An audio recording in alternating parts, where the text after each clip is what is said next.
Hello everyone, আসসালামু আলাইকুম।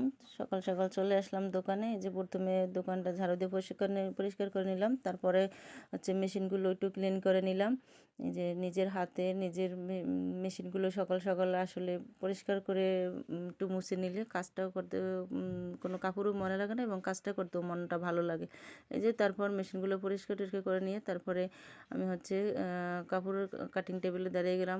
কাপড়গুলো সকাল সকাল কাপড়গুলো কাটিং করে নিতে হবে, কারণ একটু পরেই আমার দোকানের কারিগর মেয়েরা চলে আসবে। সেজন্য যেহেতু আমি নিজেই কাটিং করি, সেজন্য আগে কাপড়গুলো কাটিং করে নিতে হয়, কারণ কাটিং করা থাকলে তাড়াতাড়ি সেলাই করা যায় এবং কারিগর তো বসিয়ে রাখা যাবে না। তো সেজন্য আমি আগে কাপড়গুলো কাটিং করে নিলাম। এই যে প্রথমে একটা রাউন্ড জামা কাটিং করতেছি। এটি হচ্ছে জামার হাতা।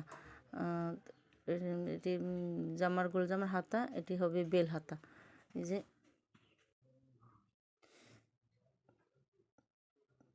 তারপরে আরেকটা জামা কাটিং করতে নিয়েছি, এর ভিতরে একজন কাস্টমার চলে এলো।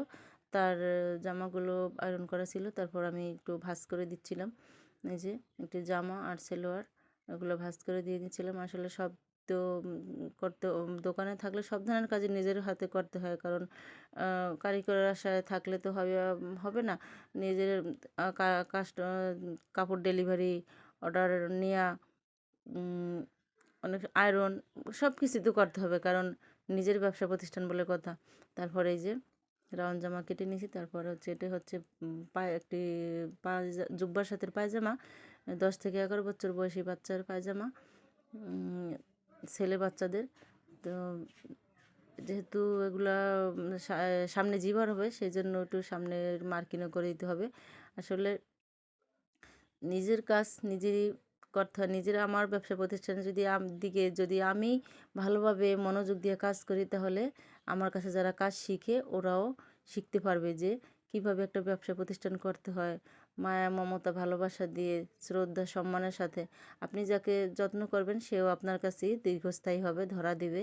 আসলে সেটাই, সংসার বলেন, ব্যবসা বলেন, যেটাই করেন আপনি মন দিয়ে করবেন, মন থেকে করবেন। তাহলে সেটাই দেখবেন আপনার স্বপ্ন পূরণ হবে ইনশাল্লাহ।